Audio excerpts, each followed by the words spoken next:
Queridos irmãos, a paz do Senhor Jesus está iniciando o seu programa Fonte de Fé, aqui na Rede Brasil de Comunicação, este canal de bênção para todos nós e com alegria e satisfação queremos agradecer pela sua audiência, pela sua participação e interação em toda a programação da Igreja Evangélica Assembleia de Deus aqui em Pernambuco, presidida pelo nosso querido presidente, pastor Ailton José Alves.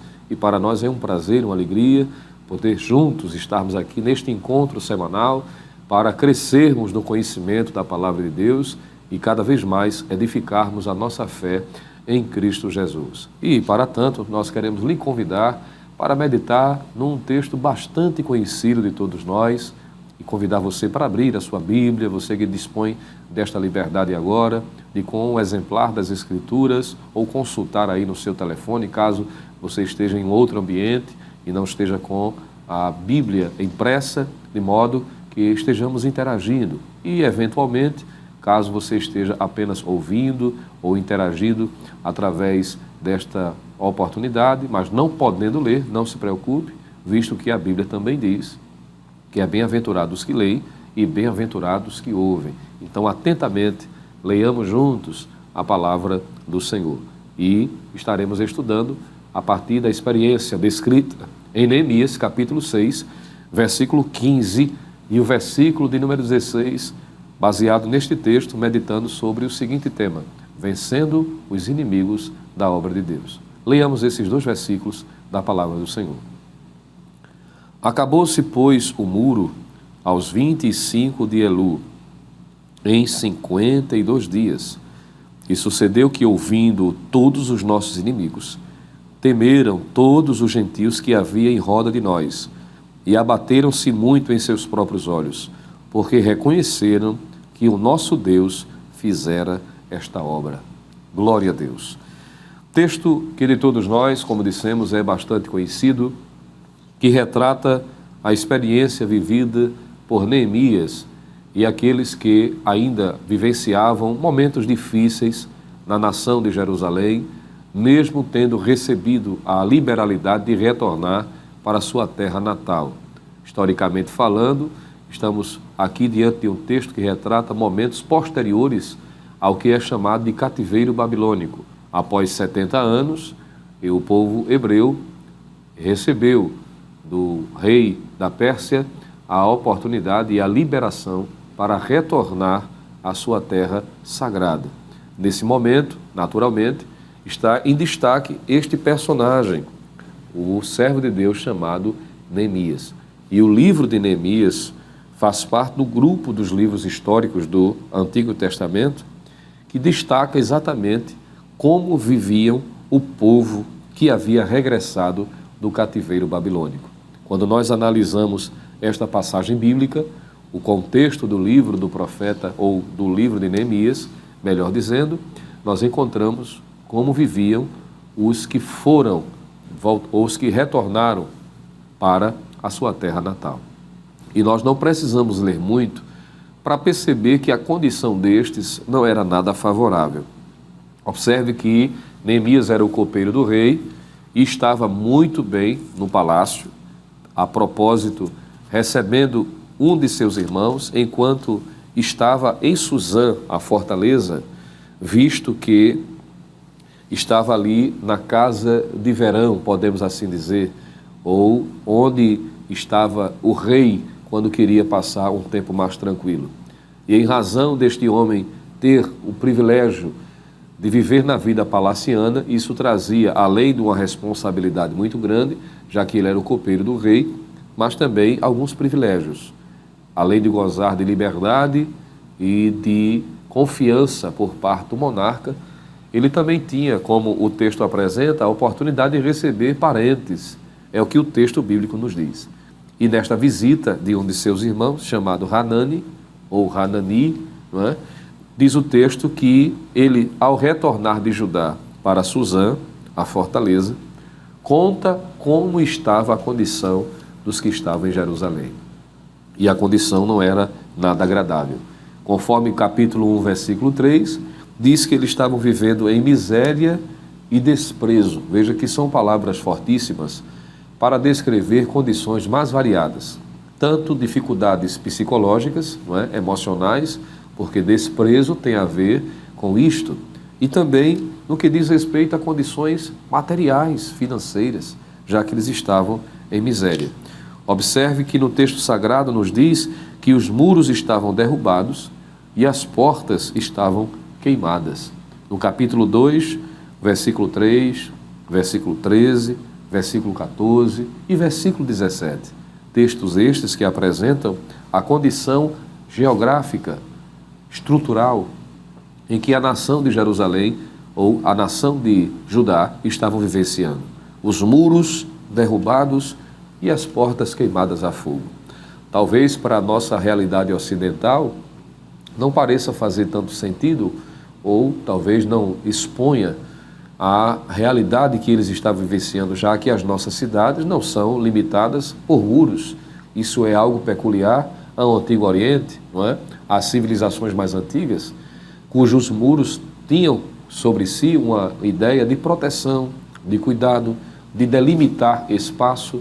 Não era tudo que entrava, não era todo mundo que podia adentrar, pois isto apresentava certos limites, o que hoje naturalmente não ocorre. Você saindo aqui de Recife, dependendo da região que você for, você vai encontrar, pelo menos na região metropolitana, placas indicando que você está saindo do Recife e entrando em Jaboatão dos Guararapes, por exemplo, até uma indicação: a pátria nasceu aqui. Você está entrando em uma outra cidade.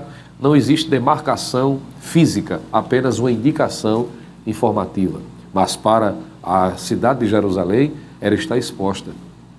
Ela está exposta ao perigo, aos riscos de bandidos, de pessoas mais intencionadas, e isso trazia certo desconforto, desconfiança.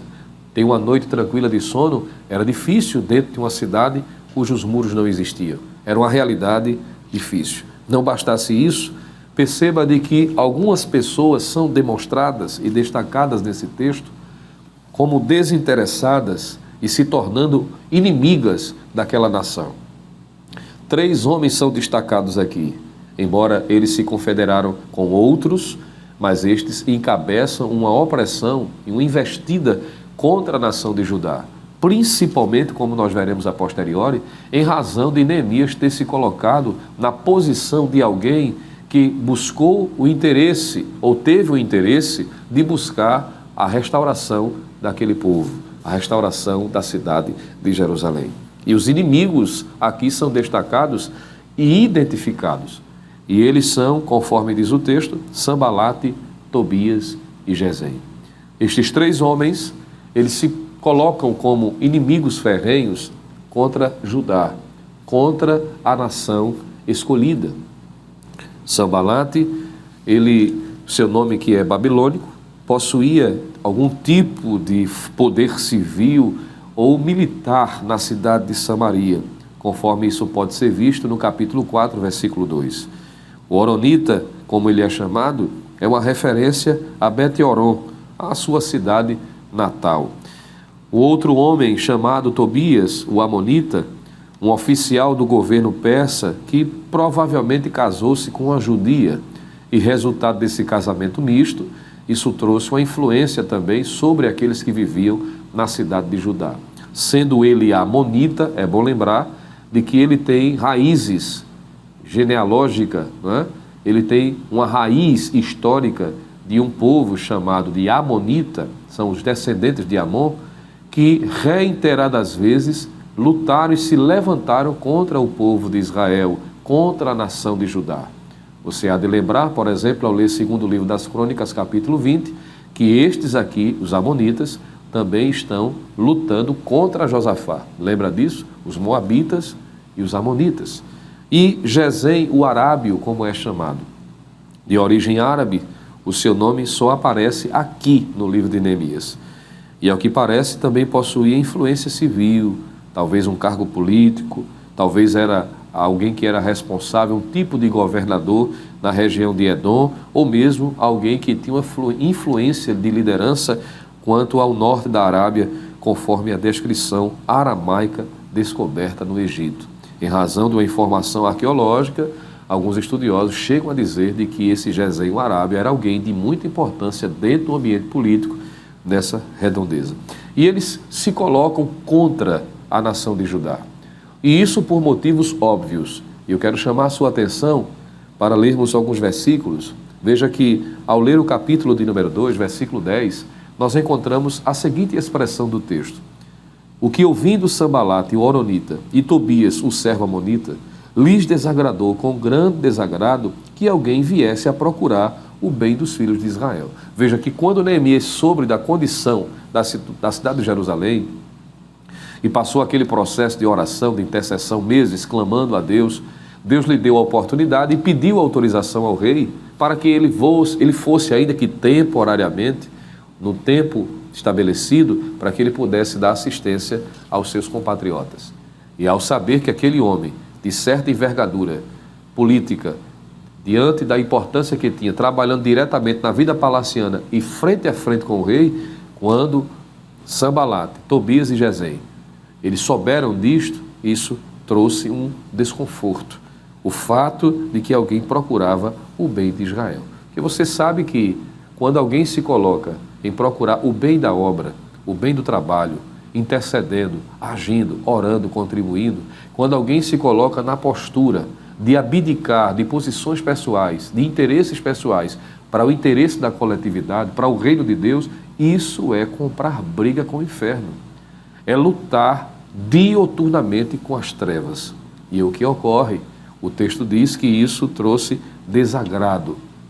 Isso trouxe um desconforto, visto que alguém queria intencionar contra aquele que estava à disposição de Deus para mudar a condição.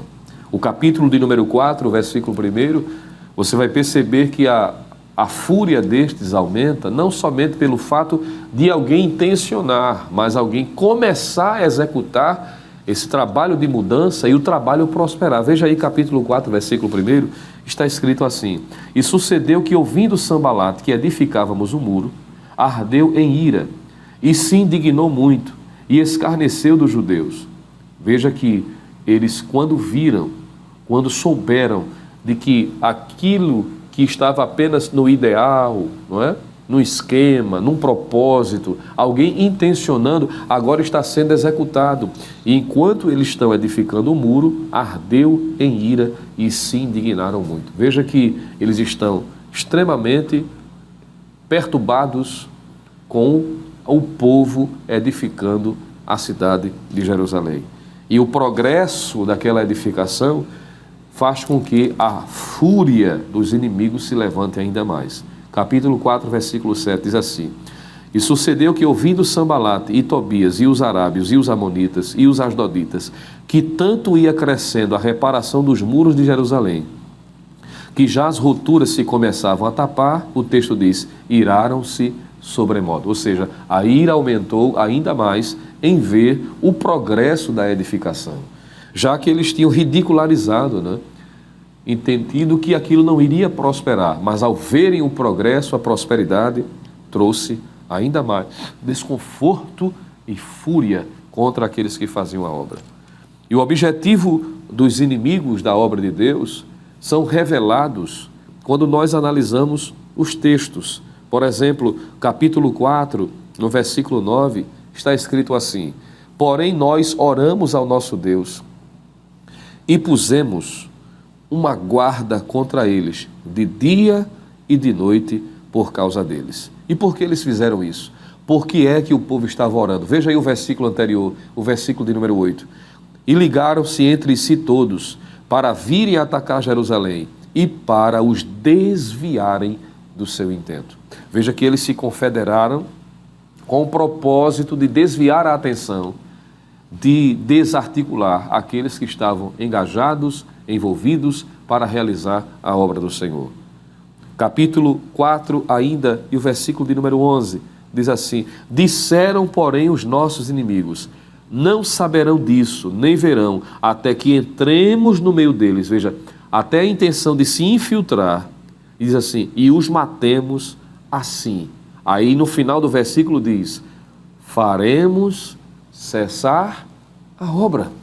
Veja que a intenção deles era paralisar.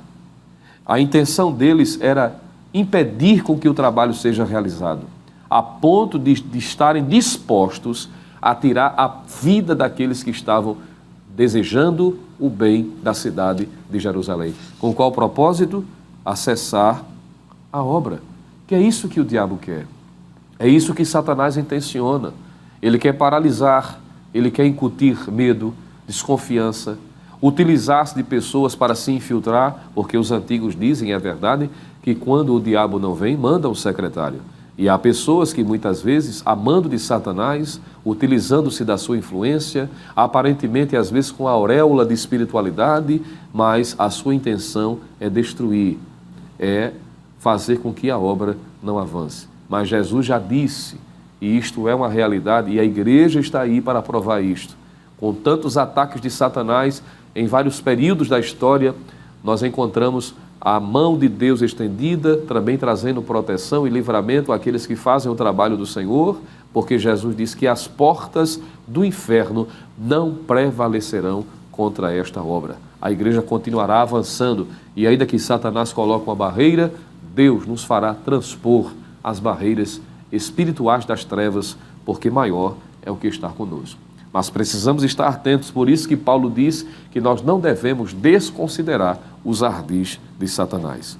E as estratégias que o inimigo se utilizou foram as mais variadas, entre zombaria e desprezo, para querer ridicularizar, para mexer com o emocional, para desestruturar aqueles que faziam o trabalho, desestabilizar os que estavam envolvidos, ridicularizando, menosprezando. Isso é uma fúria, uma estratégia que os inimigos da obra se utilizaram. A ameaça física, imagine, capítulo 4, versículo 7 e versículo 11. Distração, capítulo de número 6, quando lemos dos versículos de 1 a 4, chegaram a convidar Neemias, dizendo, vem aqui, desce ao Vale de Ono, e nós precisamos ter contigo uma audiência, uma conversa. E Neemias teve a sensibilidade de perceber que aquilo ali era uma estratégia. Como a zombaria não deu certo, como o desprezo não deu certo, a ameaça física também não deu certo, eles tentaram desvirtuar Neemias do propósito, do projeto, aparentemente querendo, não é, uma conversa amistosa e amigável, e Neemias, cheio da graça de Deus, teve a sensibilidade e o discernimento espiritual, dizendo, como eu posso deixar de fazer a obra? Conforme está no capítulo de número 6, ele disse, como eu poderei deixar de fazer a obra que o Senhor me confiou? Ele diz que não estaria disposto a abrir mão de fazer aquilo que Deus havia confiado para fazer. Conforme está no versículo de número 3, e enviei-lhes mensageiros a dizer, estou fazendo uma grande obra, de modo que não poderei descer. Porque cessaria esta obra enquanto eu a deixasse e fosse ter convosco? Veja que havia uma estratégia, uma insistência. O texto diz que reiteradamente eles continuaram investindo, contrataram até profetas falsos para profetizar, para colocar em xeque a intenção e o desejo do bem-estar do povo, a ponto de dizer que Neemias tinha vindo para Jerusalém com o propósito de se colocar sobre aqueles homens, sobre a cidade de Jerusalém, colocando em xeque a intenção verdadeira do coração, não é? Querendo dizer de que o interesse dele era simplesmente ter retorno pessoal, querendo trazer nódoa ao caráter de Neemias, aquele que estava sendo um instrumento de Deus para abençoar vidas. Veja que tudo isso são estratégias de Satanás. Mas o texto bíblico diz, que foi o texto que nós lemos, que apesar de todas essas investidas, a obra foi concluída, foi exitosa. Eles superaram todas as dificuldades, a ponto de em 52 dias, observem bem, Neemias capítulo 6, versículo 15, diz que em 52 dias a cidade estava murada novamente, restaurada, muros restaurados, portas no seu devido lugar, em um tempo recorde, 52 dias. E isso causou um impacto tão grande que os próprios inimigos, os gentios que estavam à volta, a propósito, que observavam todo o cenário, tiveram que reconhecer e tremeram, se abateram muito aos seus próprios olhos, tendo que reconhecer que foi Deus que fez aquela obra através dos seus servos. Naturalmente, nós vemos a intervenção divina em relação à ação do povo. E a pergunta é, o que eles fizeram para vencer os inimigos da obra? Eu poderia sintetizar apenas lembrando a você alguns pontos e você pode, com calma, estudar. Primeiro, foi crucial, uma das armas utilizadas por Deus para vencer os inimigos da obra. Primeiro, um líder motivador.